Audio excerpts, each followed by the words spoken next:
Hello and welcome to this edition of News Today, a series where we briefly discuss and analyze important news of the day.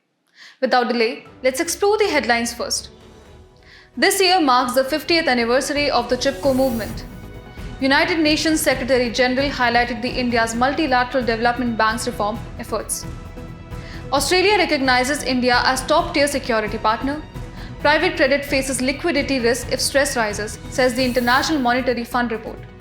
The University of Washington is assessing the efficacy of a geoengineering method called Marine Cloud Brightening or MCB program. National Human Rights Commission India holds statutory full commission meeting. Let us start with the first news for the day. This year marks the 50th anniversary of the Chipko movement.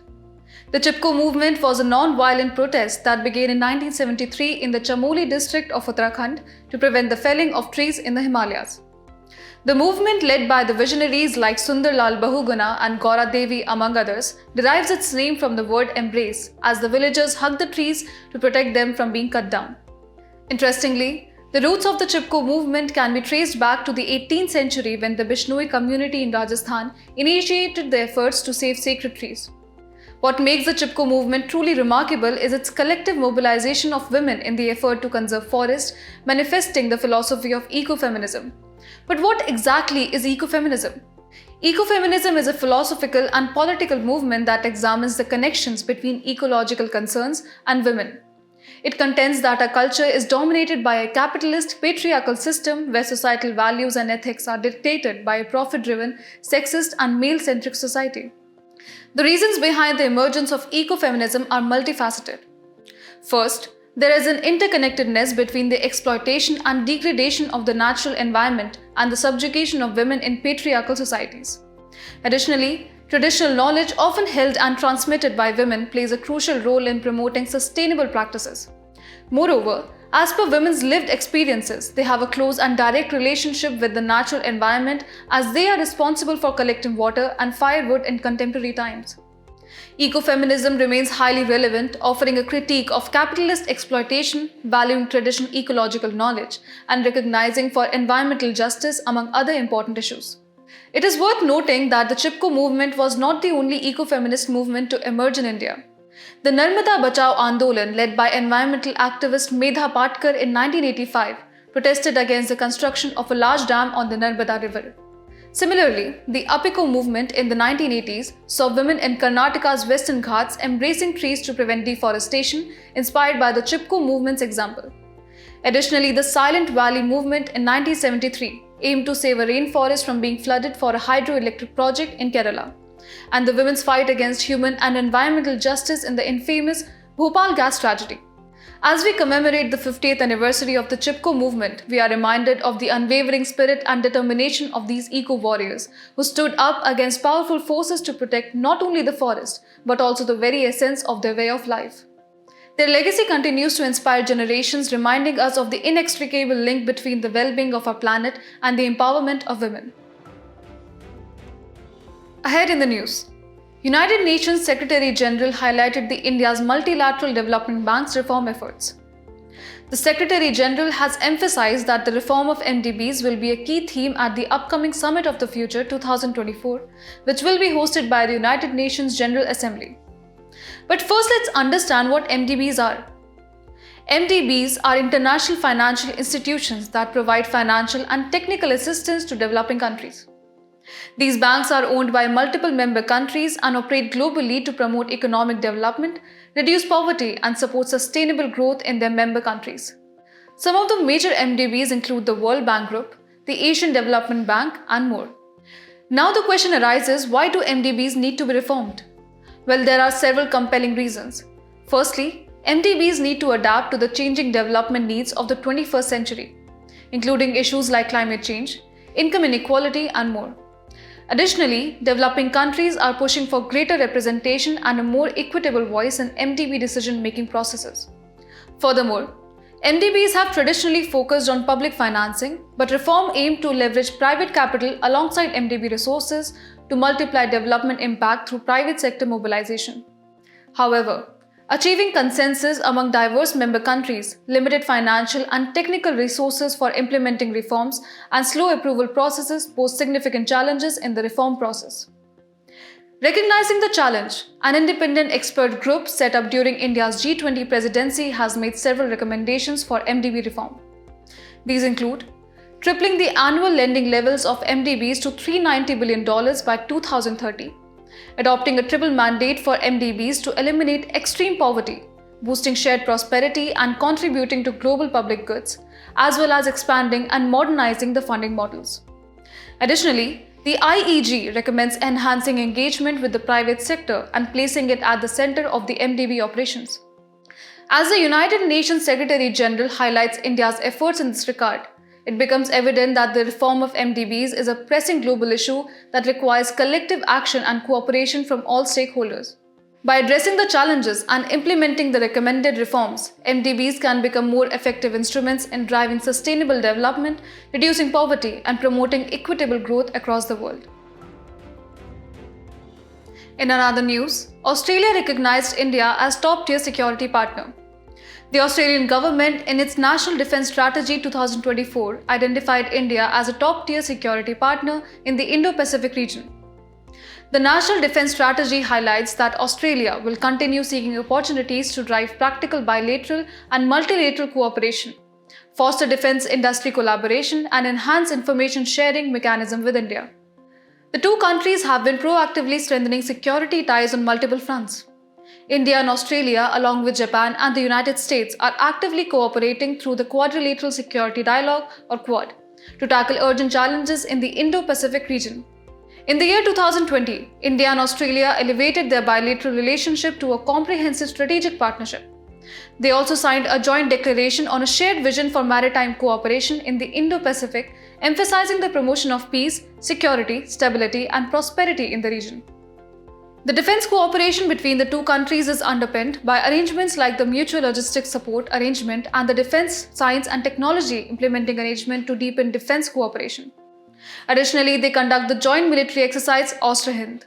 The India-Australia partnership in the Indo-Pacific holds significant importance given their shared interests. Both nations have a mutual interest in maintaining a rules-based order, freedom of navigation, and respect for international laws. They are collaborating in areas such as emerging technologies, critical minerals, and securing a favorable regional balance of power amidst China's growing assertiveness.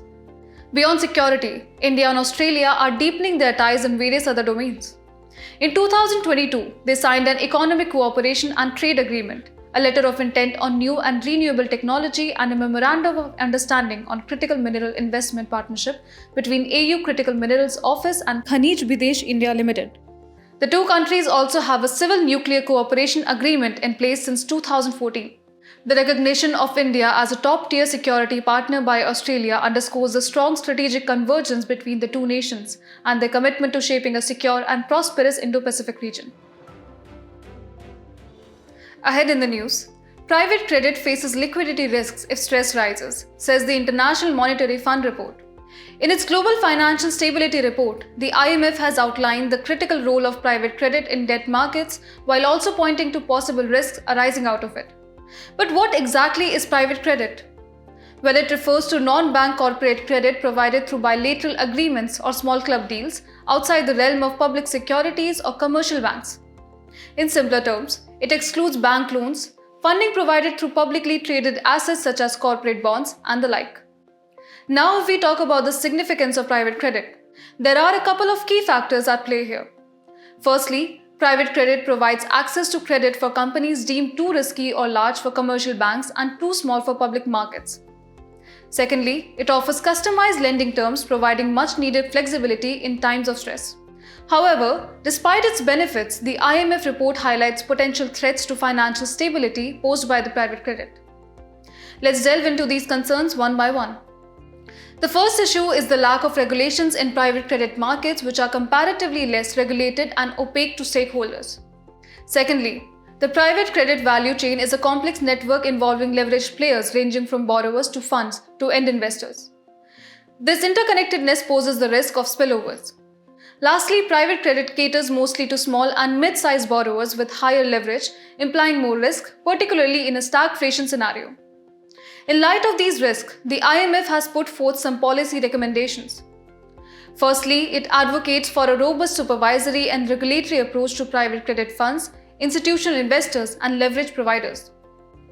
Additionally, the report suggests strengthening regulations on valuation independency, governance, and the frequency. Finally, the IMF emphasizes the need for stronger cross-sectoral and international regulatory cooperation. As the private credit sector continues to grow and play an increasingly vital role in debt markets, it is crucial that these risks are addressed proactively.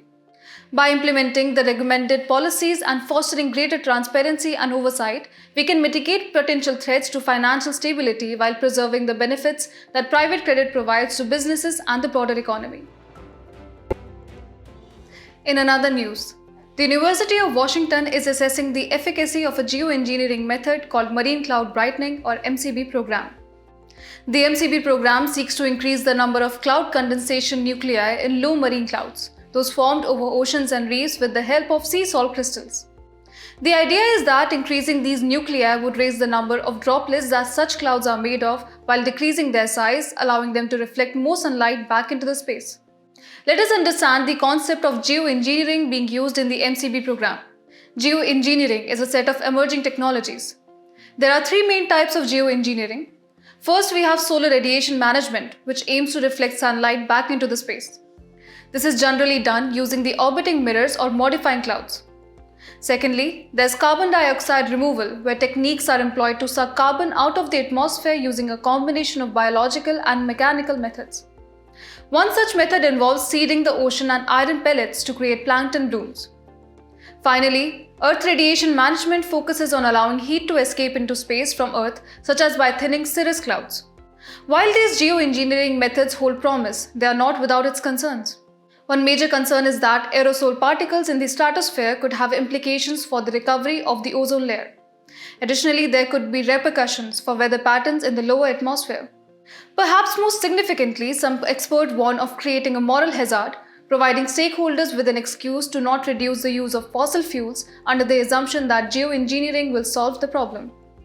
As the University of Washington continues to assess the efficacy of the Marine Cloud Brightening program, it is crucial that these concerns are carefully considered and addressed. Geoengineering may offer potential solutions, but they must be pursued with caution and in conjunction with efforts to mitigate the root cause of climate change. Moving on to the next news. National Human Rights Commission India holds statutory full commission meeting. The objective conveyed in a meeting was to discuss the issue of ensuring the protection of the rights of the vulnerable and marginalized sections of the society. But before we delve into the specifics of this meeting, let's take a moment to understand the NHRC itself. Established in the year 1993 as a statutory body under the Protection of Human Rights Act 1993 as amended by the Protection of Human Rights Amendment Act 2006. The NHRC's establishment is aligned with the Paris Principle, which sets out the international minimum standards for national human rights institutions. The composition of the NHRC is diverse, comprising a chairperson, 5 full-time members and 7 deemed members. These deemed members include the chairpersons of other key national commissions such as the National Commission for Scheduled Castes, among others. The Protection of Human Rights Amendment Act 2019 provided that a judge of the Supreme Court can also be appointed as a chairperson in addition to a person who has been the Chief Justice of India. The tenure of the chairperson and members is set at 3 years or until the age of 70 years, whichever is earlier. Now let's explore the powers and functions of the NHRC. It has all the powers of a civil court while trying a suit under the Code of Civil Procedure 1908. Furthermore, it can inquire into any violation of human rights or negligence in the prevention of such violation by a public servant, either suo motu or on a petition. The NHRC also has the authority to intervene in proceedings related to allegations of human rights violations pending before a court. Over the years, the NHRC has undertaken several key initiatives, such as issuing guidelines to check the misuse of the power of arrest by the police and addressing the issue of elimination of manual scavenging. However, the NHRC has also faced its fair share of challenges. Recently, the Global Alliance for National Human Rights Institutions deferred its re-accreditation primarily due to concerns over political interference in appointments and the involvement of the police in probes into human rights violations. Without this accreditation, the NHRC will be unable to represent India at the UN Human Rights Council. As the NHRC convened its statutory full commission meeting, it aimed to address these challenges head-on and reaffirm its commitment to protecting the rights of vulnerable and marginalized sections of the society. It is crucial that the NHRC's independence and credibility are upheld, as it plays a vital role in ensuring that human rights are respected and upheld across the nation. The place in news for today is Sudan with its capital Khartoum. According to the United Nations, Sudan's war is being fueled by weapons from foreign supporters. If we talk about its political boundaries, it is situated in the northeastern Africa. It shares its borders with Egypt, Libya, Chad, Central African Republic, South Sudan, Ethiopia, and Eritrea. It shares its maritime border with Saudi Arabia in the Red Sea. If we take a look at its geographical features, its highest peak is Deriba Caldera, that is the Jebel Marra mountain. Its major river is the Nile River, that is White Nile and Blue Nile, merging into Khartoum. As we conclude today's main news, let's have a look at some quick updates. Indian Navy has conducted exercise Purvi Leher on East Coast under the operational control of Eastern Naval Command. The Ministry of Women and Child Development has released the National Curriculum for Early Childhood Care and Education 2024, titled Aadharshilah. Aadharshilah is a detailed 48-week curriculum meant for learning in the age group of 3 to 6-year-olds in Anganwadis. As per recent research, Antarctica's Ross Ice Shelf makes sudden jumps twice a day. Ross Ice Shelf is a massive slab of ice about the size of France. The Union Ministry of Health and Family Welfare directed that all cases of organ transplants, whether from living or deceased donors, be given a unique NATO ID. National Organ and Tissue Transplant Organization or NATO ID will be an identification number for both organ donors and recipients. A recent study shows that Mpox virus uses a genomic accordion to evolve and affect humans. Genomic accordions are used to describe evolution of pox viruses, which is a multi-step process of gene amplification, mutation, and reduction. It allows viruses to adapt rapidly against host antiviral defenses. The Singapore Food Agency has ordered a recall of India's spice product due to the presence of ethylene oxide. Ethylene oxide is a colorless, flammable gas with a sweet odor. It is used to make other chemicals including antifreeze, textiles, plastids, detergents, and adhesives. Recently, a passenger boat capsized in Odisha's Mahanadi River. Mahanadi River originates from a pool in Dhamtari district of Chhattisgarh and drains into the Bay of Bengal. Its basin spread over Chhattisgarh, Odisha, Jharkhand, Maharashtra, and Madhya Pradesh. Nuclear energy can be used for the generation of pink hydrogen. Pink hydrogen is generated through electrolysis powered by nuclear energy. It can also be referred to as purple hydrogen or red hydrogen.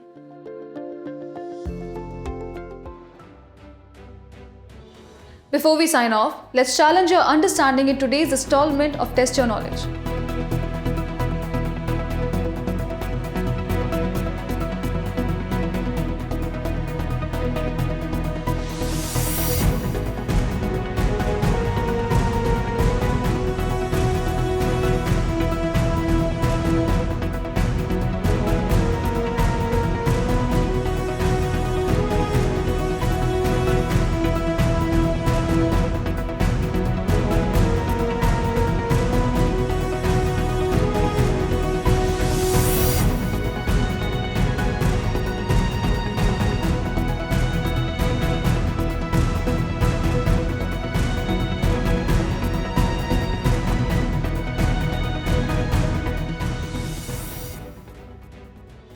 We appreciate your company. We hope you found this episode of News Today engaging.